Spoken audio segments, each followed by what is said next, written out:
Bonjour, je m'appelle Sandrine Petiot, je suis thérapeute, sophrologue, psycho-énergéticienne, donc depuis 6 ans. Je suis installée sur Avignon et je viens vous parler ici de comment j'ai réussi mon installation. Donc pour me présenter brièvement, j'étais directrice de crèche pendant quelques années en région parisienne. Donc j'aimais ce que je faisais, mais voilà, il y avait quelque chose à l'intérieur de moi qui n'était pas complètement épanoui.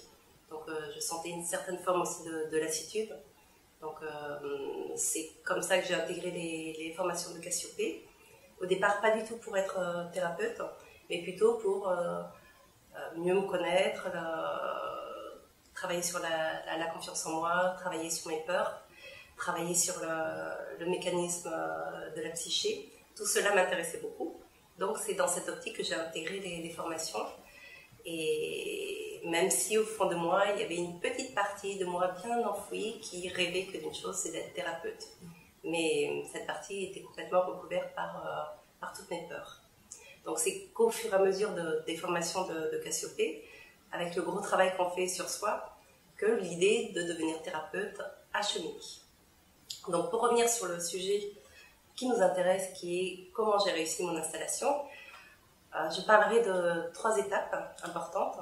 Donc la première, ce serait travailler sur mes peurs. Toutes les peurs qui remontaient dès que je pensais à mon installation, à devenir thérapeute.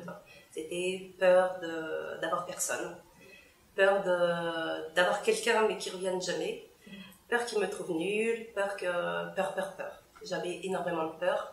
Et donc la première étape, ça a été vraiment de travailler sur toutes ces peurs avec tous les outils de Cassiopée, donc l'EFT, la sophrologie, le travail sur les croyances, pour me libérer de toutes ces peurs.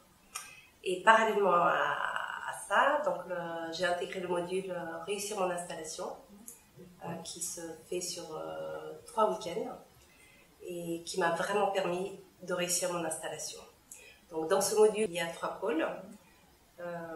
Le juridique, donc apprendre les différents statuts, les différentes démarches administratives et fiscales, ce qui était très important pour moi puisque venant du monde salarial, je ne connaissais pas toutes les démarches à effectuer pour s'installer.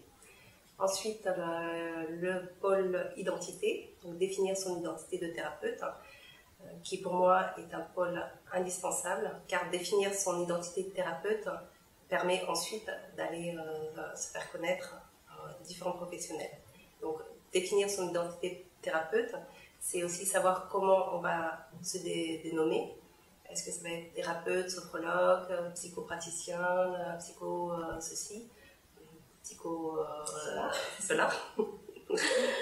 Donc, bien définir sa dénomination et connaître les valeurs que l'on va apporter dans notre activité, connaître notre éthique. Et tout cela nous permettra de parler avec aisance de notre activité aux différents professionnels de la santé que nous allons rencontrer. Donc j'en viens au 3e pôle qui est le pôle de la communication, où j'ai été donc parler de mon activité à différents professionnels de la santé, des médecins, des généralistes, homméopathes, acupuncteurs, mais aussi d'autres professionnels comme des infirmières, des orthophonistes, des allergologues, des dermatologues. J'ai eu un retour très rapide suite à cette démarche. Donc il faut que je dise aussi que j'ai démarché à peu près une centaine de médecins, donc dans ma ville et dans toutes les villes environnantes, les petits villages. Et c'est ce qui fait que mon activité a démarré vraiment très rapidement, en quelques jours, et que ça continue. Les médecins et tous les professionnels de la santé continuent à m'envoyer des personnes.